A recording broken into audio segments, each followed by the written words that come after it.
My name is Mira Abumaizar. I am a general science, chemistry, and biology teacher at Online Baccalaureate School. But however, I am originally a dentist by trade. I do have a master's degree in dentistry. And these years of studying dentistry have really led me to become very interested with the way that the mind works and the implications that this has for education.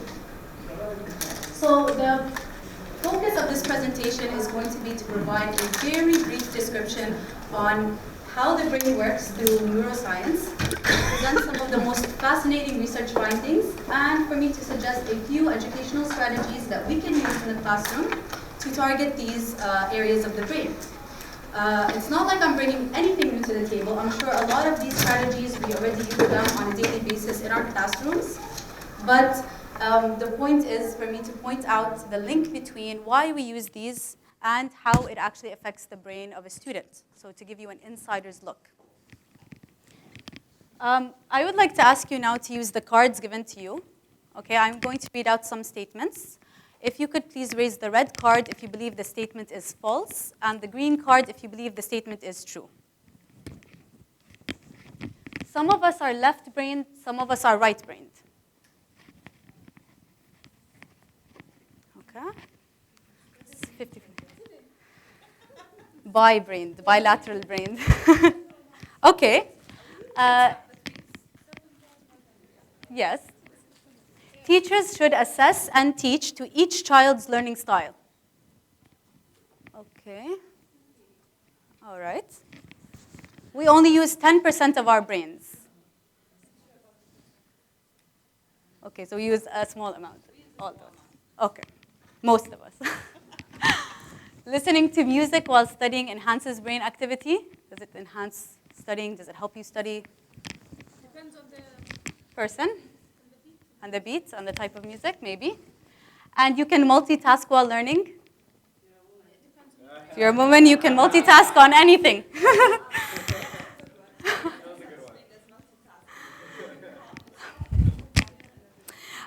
In fact, I would like to inform you, all of these statements are false. These are what we call neuromyths in education. And a great percentage of teachers actually do believe these neuromyths, if we can see in the chart here. Sorry, can I just, 1 second? I think this is the older version, but بدي أحط the newer one. Okay. Because I think I did not put this chart. Okay.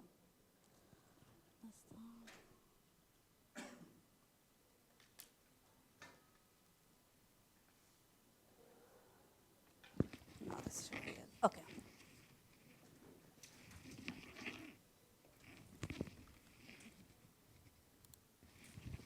I'm very sorry, guys. Just 1 second.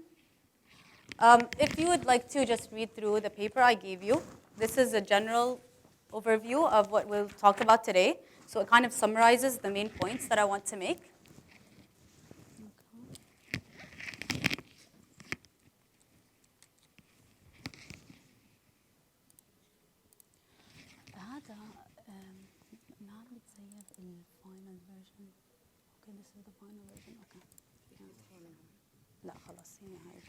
Okay, yeah, sorry, we're back on track.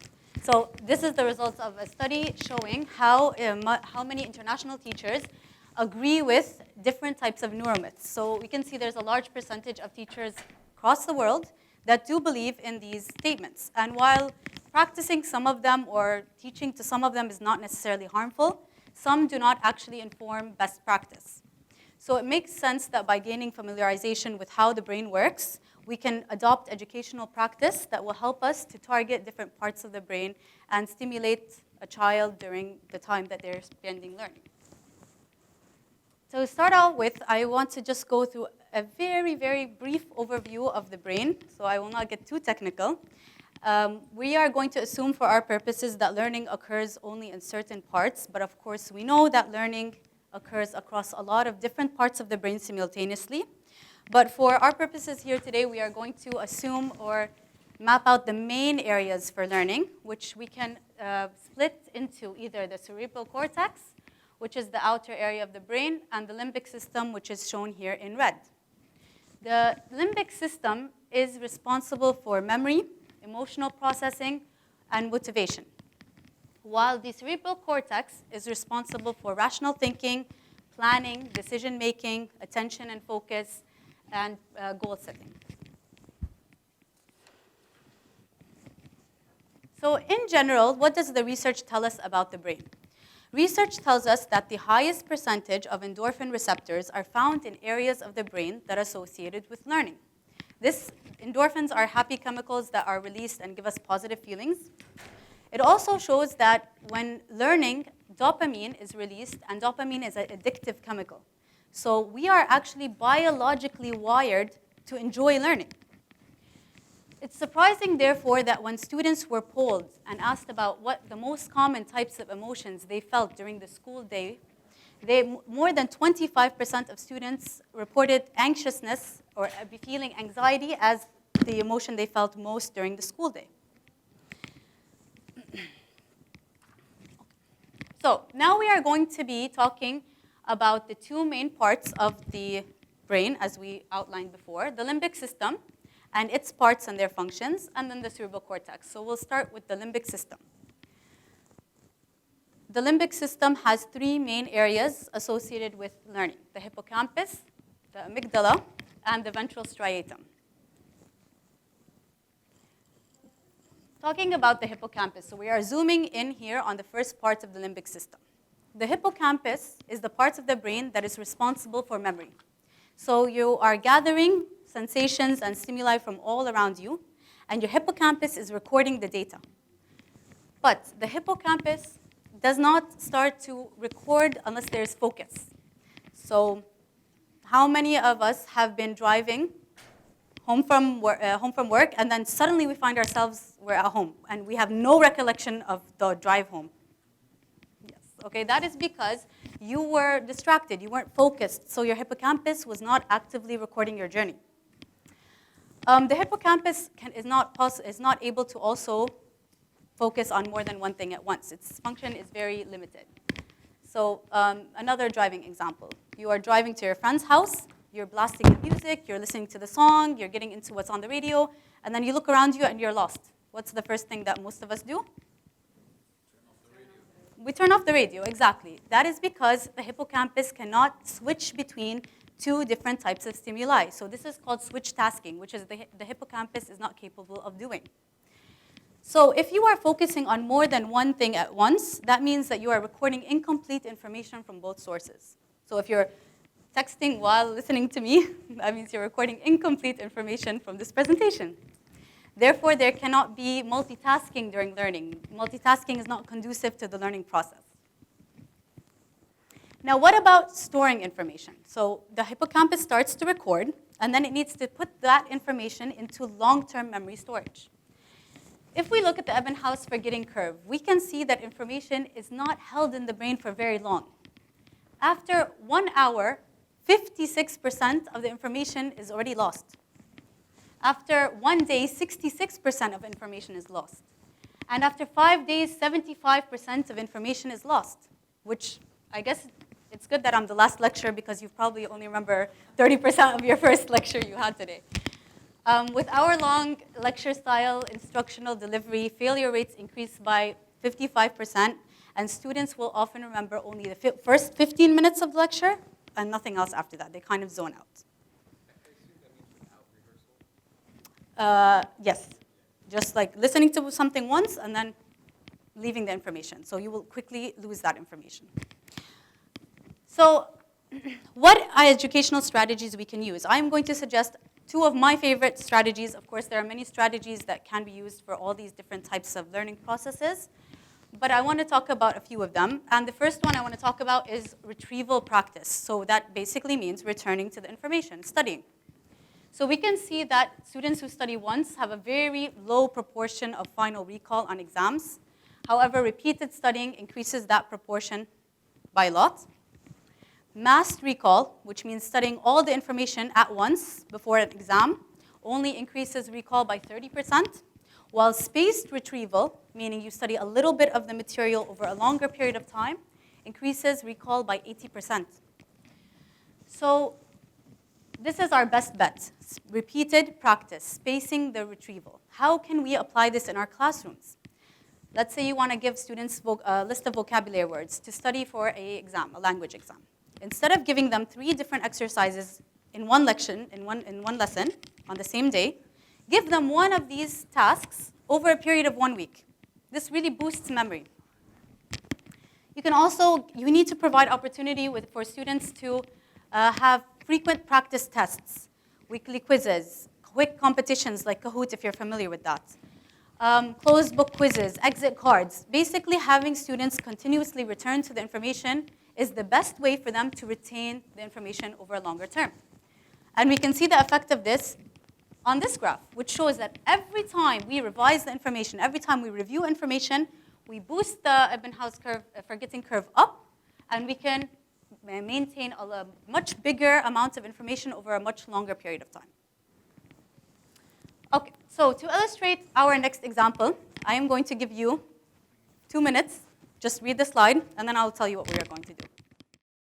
Okay, so I want you guys to tell me, was there a difference in the way or the level of detail you were able to go into based on image or text? Which one were you able to describe more? Which one were you able to remember more things about? The image, all of us the image. Okay, so the level of detail when you described using the image was greater than just reading the text. Exactly. So this is our second educational strategy to boost memory, including images with text. It's a very simple idea, but we have to remember that the science behind it is that visual stimuli are processed 60,000 times faster than text. So text, in studies, has been shown to improve only recall ability. Students who study just text are able to recall. They can give definitions. They can answer simple, straightforward questions on exams. But when studying from sources that had images along with text, students were able to recall and at the same time provide more elaborative answers on short answer questions. And we can see here that visual and verbal recall boosted ability to recall around 80% after 3 hours versus written is less, and just hearing is 25. So including images with text always is a good way to help students remember and give them the ability to go into more detail and elaborate more.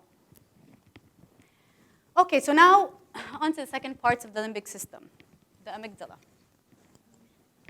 So I would like you all to, first of all, think about an interaction you had maybe when you were a student with one of your teachers, a negative interaction, something where you felt embarrassed or frustrated from a teacher.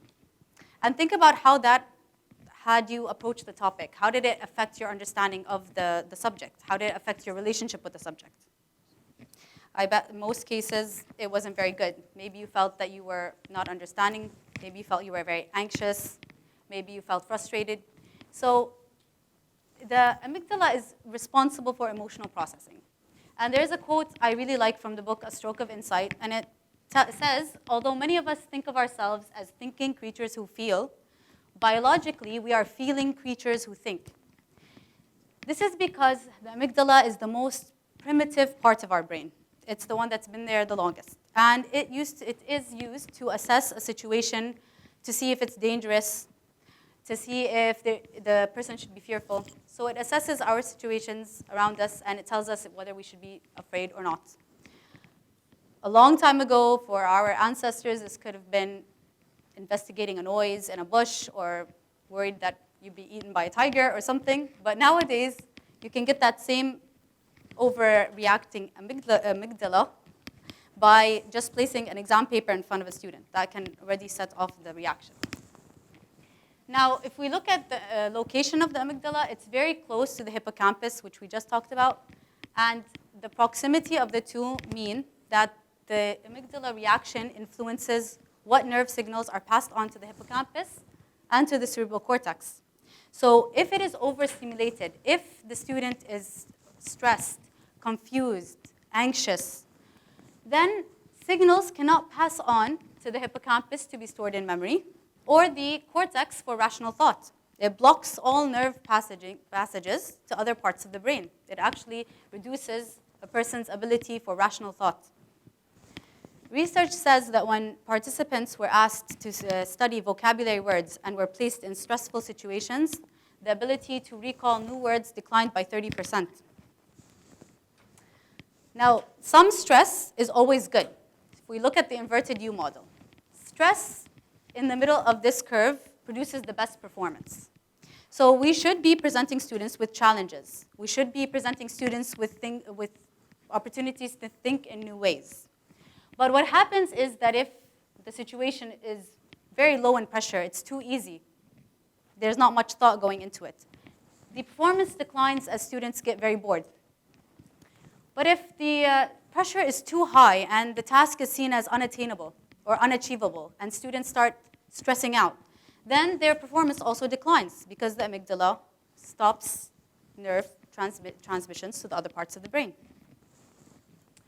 So some strategies that we can use to help students maintain mental focus, to relieve the amygdala, to prevent over-confusion and overstimulation, is to, first of all, take brain breaks. And brain breaks, I'm sure you're familiar, they are short periods of time without instruction, where students can just have a break from learning.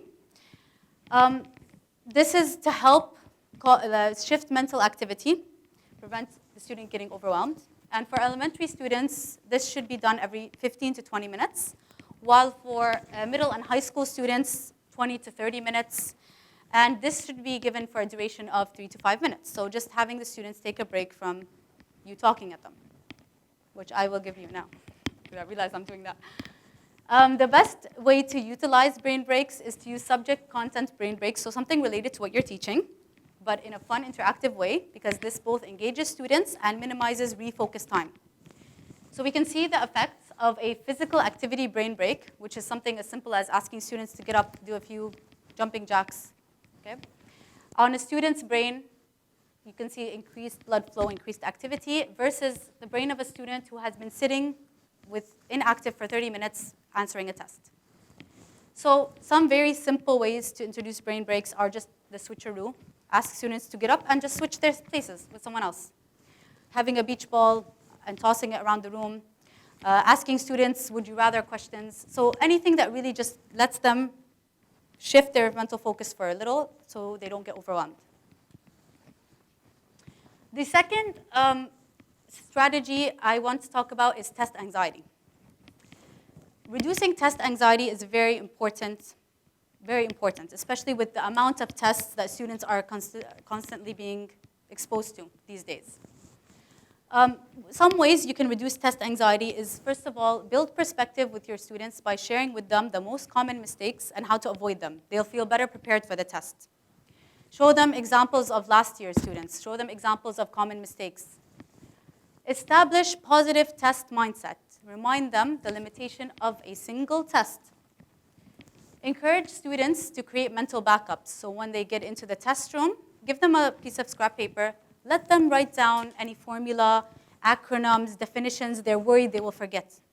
So let them, to free their mind up to focus on actually solving and thinking about questions. One strategy that is really interesting to me is expressive writing prompts. And I want to explain what these are in a little detail.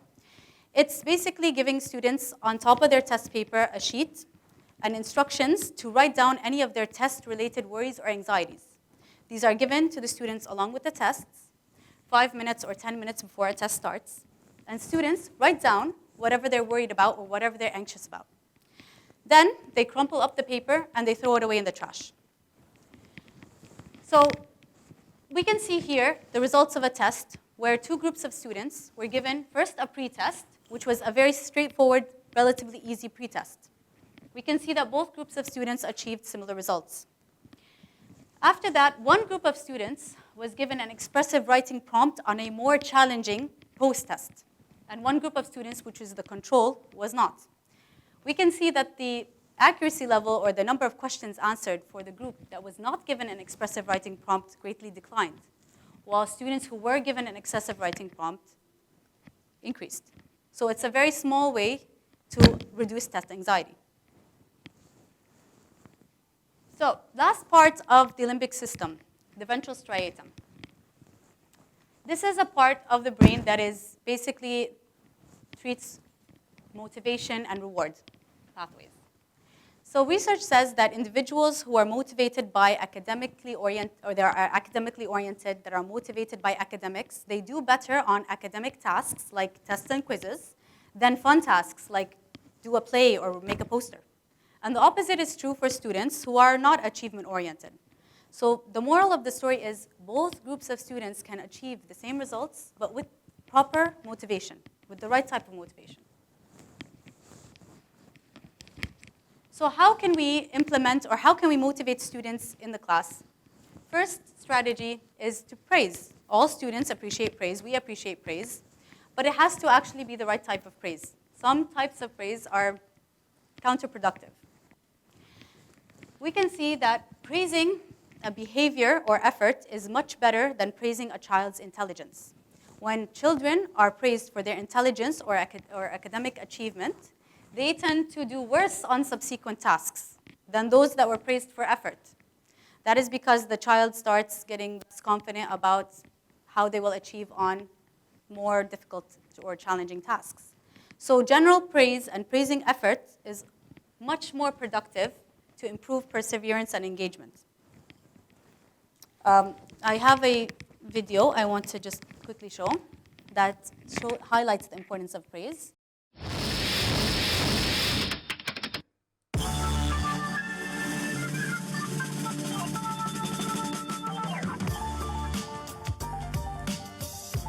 So check this out. Carol Dweck and her colleagues wanted to look into the impacts that praise had on children's development. So what they did is they took over 400 fifth grade students from all across the nation, and they did a really simple yet interesting study. Here's how it went down. They gave all the kids a really easy nonverbal IQ test. There were 10 questions, and at the end of the test, they praised all the children in one of two ways. The first group was praised for their intelligence. So they said, wow, great job, you must be really smart at this. Now the second group was praised for their effort. So they said, wow, great job, you must have worked really hard at this. Now this is a really subtle difference, but the impact it had is incredible. So after praising the kids and getting them divided up into the two groups, they gave them all an option for their next test. The first option was, hey, this next test is going to be a little bit harder, but it's going to be a great opportunity to learn and grow. Now the second option was, this next test will be similar to the first, and you will surely do well on it. Now the interesting thing is, out of the group that was praised for their intelligence, 67% of them chose the easier option, while 92% of the kids who were praised for their effort chose the harder test. This is unbelievable to think about, how just this subtle difference in the way that they were praised had such an impact. Carol Dweck explains why this happens. The child or adult hears, oh, you think I'm brilliant and talented. That's why you admire me, that's why you value me. I better not do anything that will disprove this evaluation. As a result, they enter a fixed mindset, they play it safe in the future, and they limit the growth of their talents. Whereas focusing on the strategies they use, the way they're stretching themselves and taking on hard tasks, the intense practice they're doing, those are the kinds of things that, say, to a child or an older athlete, it's about the process of growth. As a result, they don't feel, oh, if I make a mistake, you won't think I'm talented. They think, oh, if I don't take on hard things and stick to them, I'm not going to grow. Okay. So.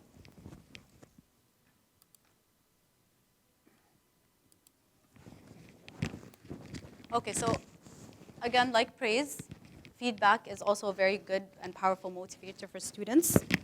And it was John Hatie who identified feedback as the single most powerful educational tool available to improve student performance.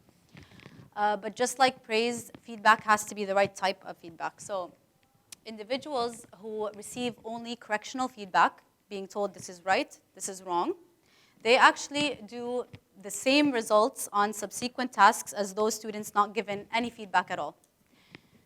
Providing a correct response for an incorrect answer actually boosts recall on subsequent tasks by 494%. But the best kind of feedback is scaffolding feedback, which means giving the student a hint as to what the right answer may be, but allowing them to arrive at the answer themselves. And we can see the big difference in how feedback is given and student performance. So I am going to give you guys now an example of 2 different feedbacks on the same paper.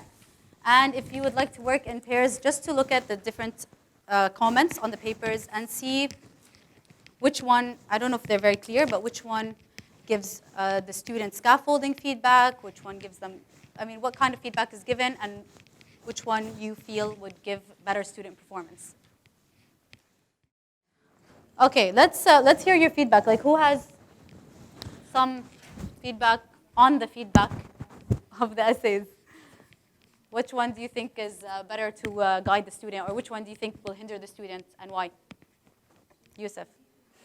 Cold calling. That second round of feedback is the one at the bottom is actually much better. So your one on the bottom is my one here, right? Right, Yes. So this one, you said this one is? the better one. Why is it the better one? Well, to begin with, it's actually feedback. It's scaffolded, like we looked at earlier in the presentation. It's actually asking questions that guide the student to think about where they went wrong, that guide the student towards developing their work, as opposed to just correcting what the mistake is and not really giving all that much. It also praises the work of the student, the effort, not the intelligence. Tells them exactly where they did well, so that helps them reflect on what they did. Asks them questions to have them read, to have them think further. And I'm not entirely sure what that is. Under the third line, there's a... Complete thoughts in your sentences. yeah, something... I read complete thoughts in your sentences. Read? Needs? Oh, she's an Okay. English teacher, so Okay. she Needs knows. You need thing. to have... Not a professor of hieroglyphics. But like, yeah, but that's like, yeah, need complete thoughts in your sentences. That's useful feedback. But then again, there's also other opportunities. Plus, like, the feedback is much more substantive than it is in that first one, which use a capital letter at the beginning of a sentence. Well, yes, that's fair enough, but maybe why? Why is that useful? Why is that necessary? This is just fixing punctuation and grammar. It doesn't really give that much guidance on where to go and what to do better. Well, I have a question for you guys. You can have a better version of even the feedback that you're giving. Because the first one, you're only focusing on language. Okay. The second one, you're giving them prompts, which are things that you need to think of. But by the end, the formal feedback that was written, the paragraph, it's only focused on language. So if you can give, for example, a third option, it would be to look at the content. So something mixing between Something these. between the Yeah, content okay. and the use of language in order to actually adhering for the content part and for the skill part But and why do using you the language. Why do you fix my language? I'm a science. I'm a language teacher. No, but I have to fix it. But this could be... All teachers are language All teachers. teachers. Yeah, okay, we were just discussing We're this. just discussing the same point. You know, It's frustrating for students. yes, sometimes they feel that they're not being marked on their actual scientific knowledge, let's say if it's science, and instead teachers are focusing on language. So that was one point of view. So the question was, the comment was, they argue, is because we're language teachers, and this is what's said by the IB, we need to correct students' language, because by the end, we need to make sure that they're able to communicate their understanding using at least accurate language, and everyone's able to understand what they have. It's a fundamental thing. It's a fundamental If thing. you can't communicate it, how are you going to show understanding? Exactly. Yeah, we And understand the that comment, capital letter and small letter and full stop and comma and like it's she's talking from a parent perspective. by the I'm a end. parent. She's a parent perspective. To be perfectly fair, one of the things that I tell my students is to make their writing clear. Don't use words that are too complicated if you don't know what they mean, because that creates an unconscious bias with the person reading it, and they think that your answers are not as good, because they see that you're dealing with language that you don't understand, and that might give them this unconscious bias that, you know what, this person doesn't have the knowledge that's required for them to hit the higher level of the criteria, and therefore they might mark you down. I mean, I would assume that's something that happens. As an examiner, like as an IB examiner for TOK in particular, except for your language A. Your language A, it counts. I'll say language A. And I can't not do that. Exactly. But we're specifically trained to not bias against the use of language. So when I was in training, we looked at the best essay we saw was from a Japanese student with very broken English. But the ideas were clear. So, I mean, in your language A, it does count. But the rest of them, like I think in extended essay counts as well. But in your subjects, like if this was an IB assessment, actually it shouldn't count against them. But I agree there's a bigger life lesson there too, because other people will make wholesale assessments based on our ability to speak or write. They'll think that we're not as smart as we might be if we don't know how to express ourselves well. Criterion C, individuals and societies, requires that the right, yes,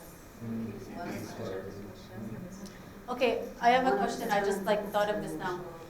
Do you think there is such a thing as too much feedback? Like, how much feedback is I enough? just wanted to say the other one is like too much. You think it's too much feedback? I would be frustrated as a student. I used to be very good as a student. Okay. But like I would be very frustrated because it's like too many questions. I'm like, but I answered. Why are you giving me that kind of feedback? Like Okay. one question should be enough. For example, I do believe it's going to be overwhelming for the kid.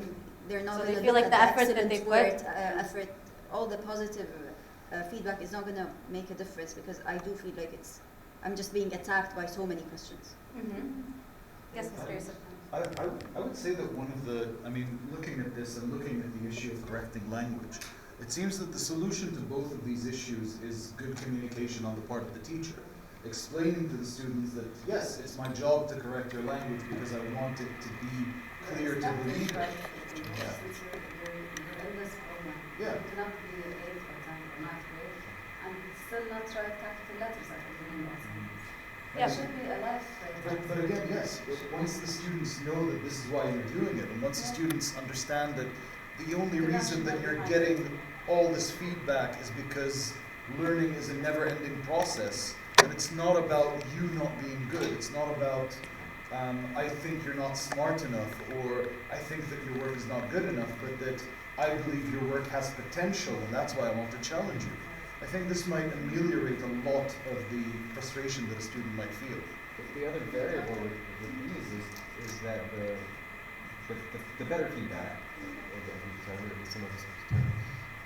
doesn't have the same, the student work doesn't have the same problems as the first one. So we actually don't know. The question is, how would this teacher correct it if that one had the same problems? The better feedback is also the better product. Does that make sense? So, I mean, does that teacher have an obligation to fix this? Well, this one doesn't have those problems. We don't know. We don't know the answer to that. Different situation. Yeah, but imagine, let's imagine a command, and I have a content, notes on the content itself, and as well notes on the handwriting and the way they write. So as a like student, separate I'm just compartments. looking at from a student perspective. So you want to tell me at the same time as a teacher that I need to work on both. So I need to work on my content as well as take care of the handwriting. I will definitely because the students feel them tasks, small tasks, they move forward. Right? But these are life lessons. We have to write hard. We have to, if they're presenting, she just wrote something on there. Yeah, I was just going to share with you. Handwriting was not neat. If she didn't have capital letters, she's presenting. She learned this long time. And now she's presenting to us. It's a lifelong skill. She has to have good handwriting to be a good presenter. She has to have good communication skills. She has to have good English to be able to give us the point. So what about catering for different Interdisciplinary. This is interdisciplinary. I'm an IS teacher. I have to have English.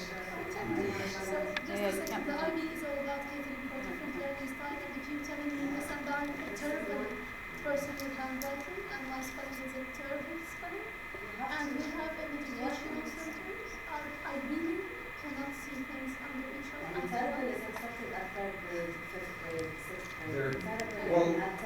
Sorry, if you're talking about learning difficulties. No. Well, I'm there's talking about normal students who have different learning styles, not learning difficulties, which we believe in this it's yeah, but that's not Yes, that's enormous. Yeah. It's enormous. I just wanted to share with you guys, maybe this will help, a template that you can include with every student's paper, focusing on 3 main areas. What you want to talk about is what you did well. So you're telling the student what he did well. You give them positive feedback. What could be done better? So suggestions for next time. And this is, of course, in line with criteria, whatever criteria you have for your subject. And how you could extend your knowledge and understanding. And maybe make them understand that this column here is optional. So students will not get too overwhelmed because they will understand that this part here is optional. They will be happy with this part. And this is kind of in the middle, so it hides. Yes. Yes. Right. So maybe you can also provide it as feedback, like the teacher's feedback, the teacher's reflection on their work. So just something to think about. Of course, it goes back to criteria, but yes, feedback is always good, but too much feedback, maybe it can hinder a student. The right type of feedback can help a student do better later on. So we'll have to be careful with that. Okay, so let's move on now to the second main part of the brain, which is the cerebral cortex. And I want to remind you that the cerebral cortex's function is in higher order thinking processes. It is responsible for planning, goal setting, decision making, problem solving, and rational thought. Now, we know through research that the brain has a tendency to look for patterns in information. Information in our brain is not stored free floating in space. It is anchored to other similar concepts called schema. And to illustrate the idea of schema, I'm going to give you an example. Okay, I'm going to read out a passage. Your job is to try to remember as many facts about the passage as you can. This will not, without writing, you cannot write down. It won't be easy. You will not be able to do this. I can actually do something to improve your memory of the facts up to 100%. I can say 7 words, but I will not say them because I don't want to make it easy for you. I'm going to read the passage first, and then I will tell you the 7 words. Ready? Okay. The procedure is actually quite simple. First, you arrange things into different groups. Of course, one pile may be sufficient depending on how much there is to do. If you have to go somewhere else due to lack of facilities, that is the next step. Otherwise, you are pretty well set. It is important not to overdo any particular endeavor. That is, it is better to do a few things at once than too many.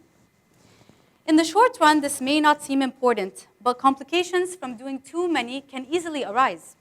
One mistake can be expensive as well. At first, the whole procedure will seem complicated. Soon, however, it will become just another facet of life. It is difficult to foresee any end to the necessity for this task in the immediate future, but then one can never tell. After the procedure is completed, one arranges the materials into different groups again. They can then be put into their appropriate places. Eventually, they will be used once more, and the whole cycle will be repeated. However, that is part of life. How did you do?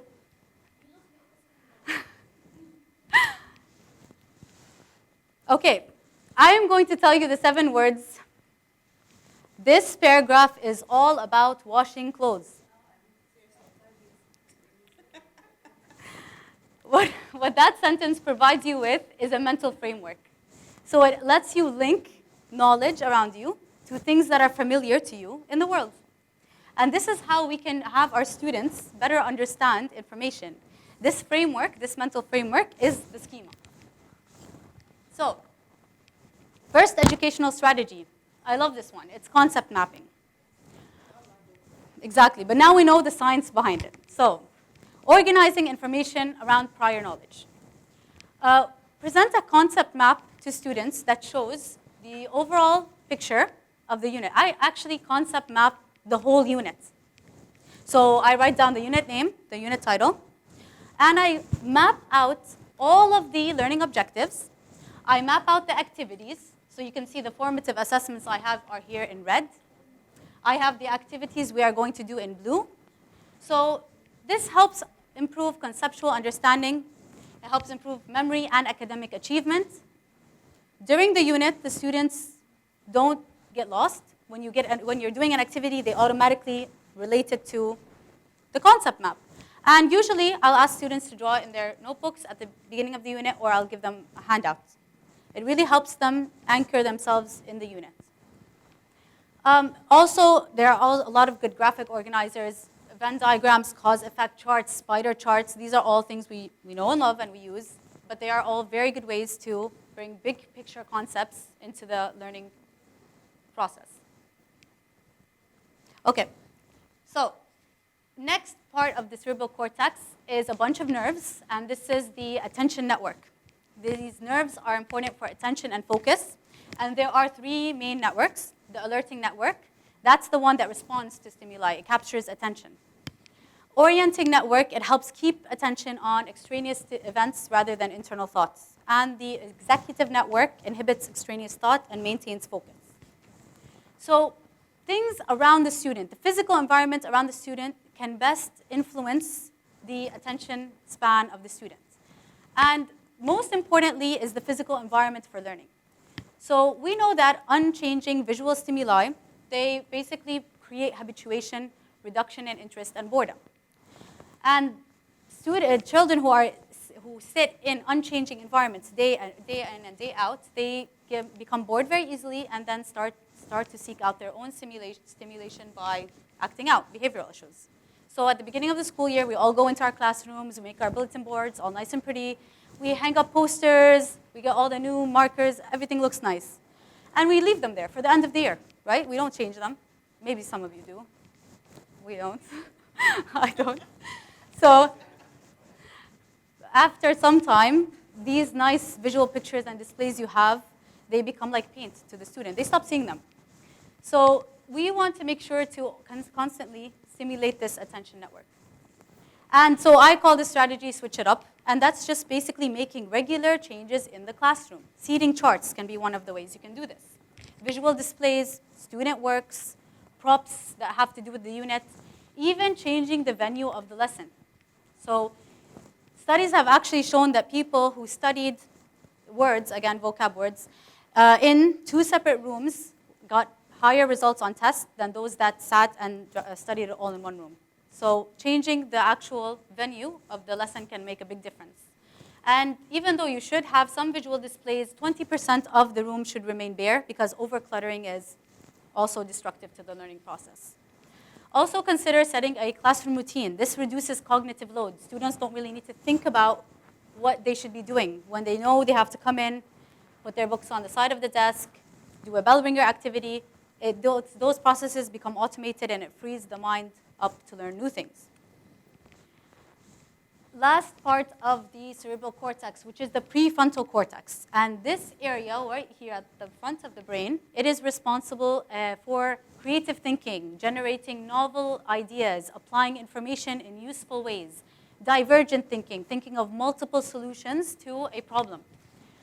The research shows that subjects or participants that have higher Torrance test of creativity scores, they do significantly better, they have greater activity in their brain, in parts involved in emotion, memory, and novelty response. Musicians, very creative people, they actually have increased brain size. Their brains are bigger in volume than non-musicians. We can see here the difference. The white bars are the non-musicians, gray bars are amateur, and the dark ones are professional musicians. So musicians and creative types, their brains are actually bigger. They have more activity in different parts of the brain associated with learning and memory. So how can we integrate this into our classroom? Now, some of us have subjects that lend themselves naturally to the arts, and some of us teach subjects, including myself, science, which can often be seen as difficult to integrate with arts, something polar opposite to the arts. So although not education has to be art-centered, there should be some art integration into every subject. So things like enactment, sketches, visual pictorial representations, writing creative stories. Here I've chosen examples all about the life cycle of a butterfly, which is a scientific process. And there are different ways that you can bring creativity to these children learning this specific concept. You can have them do a butterfly cycle necklace or act out the different stages of the butterfly life cycle and make a hat. Creative writing prompts, they can write a story about it. They can do graphic or graphic representations, collecting data. So even subjects that are not seen as traditionally arts compatible, they should have some form of creative thinking. We need to provide opportunity for students to engage in creative thinking. So a good way to do this is problem-based learning. And problem-based learning means that you give your students a real-life problem, and they work together and develop a solution. So problem-based learning has application in all subjects. Students demonstrate their understanding throughout the process, not just at the end. They're working to solve real-world issues, learning content while doing that. This can incorporate role play, real-world scenarios, and collaboration using many, many skills. Problem-based learning also significantly improves long-term memory and problem-solving and collaborative skills. So I have included an example on problem-based learning in physics, because that's not necessarily a subject people often think of as being very creative and that you can do a lot of different things with that. And I thought this was a really good example of how one teacher was able to effectively include problem-based learning in the curriculum.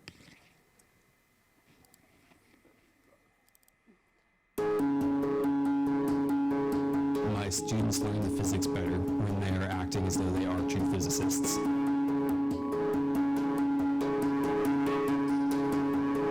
I try to teach as much as possible in a project-based approach in all of my classes. I've seen enough success out of what it does for students that I'm hooked on it.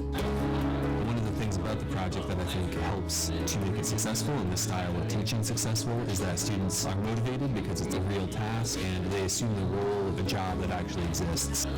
The project that I'm working on with my AP Physics class is called the Mission to Mars. The students were creating testable landers that contained 4 eggs, so it was a very well thought out egg drop experiment. You guys are in the role of the EDL systems engineer, entry, descent, and landing, to try to make a lander that will end up on Mars. When they see that there's this interesting problem that is being tackled out there and is a thing that can lead to an actual job for them, they're much more motivated to look deeper at the actual physics behind it. It's like we're all being acted upon by great forces all the time. It just happens that the time of it. The very first task is the project launch, and in that activity students investigate past designs of EDL systems that have landed rovers. And then we got to figure out how we're going to attach it. So like if we're going to use tape or glue or maybe zip ties or something. The early stages of the project is getting motivated and understanding the context. The students really try to map out what are going to be the set of skills they'll need to learn in order to tackle that problem.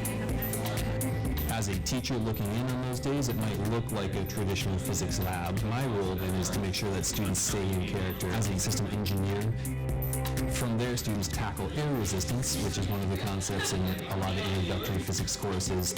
We use the parachute to work with that, so we're trying to make the lowest terminal velocity possible by increasing the surface area. You still need to finish up your terminal velocity investigation, so I know you can quantify terminal velocity, and you can apply it to your lander. From there, students develop a deeper understanding of impulse and the changing momentum of the lander as it makes contact with the surface of Mars. So we have 4 50-gram weights, one for each egg that we'll have in the actual test run, and so that's just the masses that we're using to simulate. We used different airbag designs, and so we used methods like using force plate and dropping it on a force plate to measure how long the force was applied over. The force spiked when it first hit, and then you can see that it bounced a couple times. These little air pockets right here, I feel like that's really going to help push them above. The task for students actually test their landers is an energy analysis. During that time, students uncover and investigate some of the important concepts of mechanical energy, work, and the conservation of energy. Another big part of project-based learning for me is that students have a public product. So they're not just learning in isolation from the textbook and learning how to do problems that they can then write out on a piece of paper and have me evaluate and grade. And how did you decide? Did you experiment at all with different sizes of parachutes? We had a number of experts come in on that day, engineers that worked in industry, to evaluate and give feedback to the students.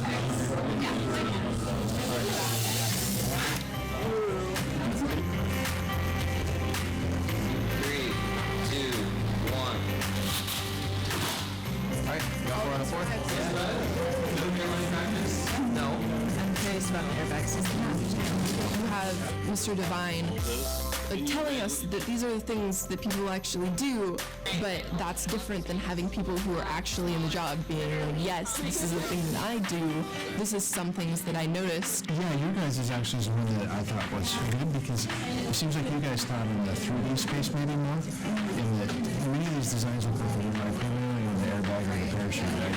It was good to see the kids being able to look at those equations and use them to help guide the design, because that's exactly what we have to do in industry. You can think of it conceptually, actually being able to test it, and you have to repeat the equations over and over and over again with different trials of different airbags and different parachutes.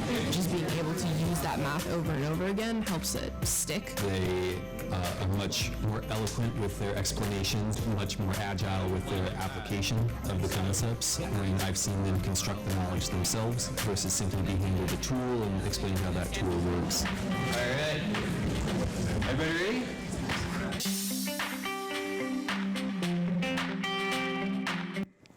Okay, so that's it. Thank you so much for giving me this opportunity to go on a tour of a student's brain. And if there's any questions, we can discuss them now. Good? Okay. Thank you.